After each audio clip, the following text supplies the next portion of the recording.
Bangalore is burning, and so are many areas of Karnataka and Tamil Nadu. The dispute which has been going over for over a century now is not came to any kind of diplomatic conclusion yet. Bangalore is one of the most high-profile city of this nation.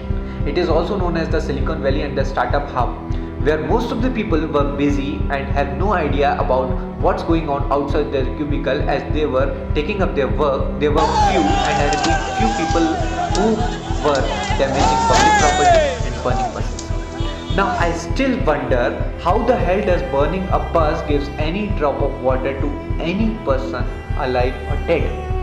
How does damaging public property, breaking the glasses, damaging vehicle give any claim to the water? People of both the states are fighting over this issue for over a century now, and no side has came across any kind of constructive and conclusive alternative yet. Are governments both the sides so helpless? Okay, forget about the alternative. Lately, Kaveri river is not being taken care of properly.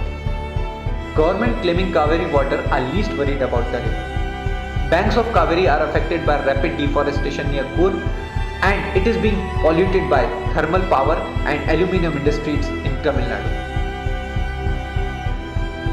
The key to the problem lies in understanding and managing the demand rather than worrying about the supply. Kaveri water is mostly used for paddy and sugarcane farming. Sugarcane and sugar factory have heavy utilization of water. Using other crops and alternative farming techniques can reduce the dependency. Government in both the states can go for more reservoir to store monsoon water. State government has shown ignorance to the river linkage scheme. Thanks to the central government, now river linkage project is not an idea anymore, and it may become the reality soon. Now finally, these burns and protests will not lead to any solution. Damaging public property is a crime. The buses burned does not belong to the people who vandalized it. It belongs to the people who pay taxes from their hard-earned money and still sit at home and watch them burn.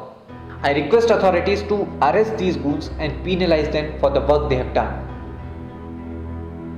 Remember, the solution is not how to share, but how to save.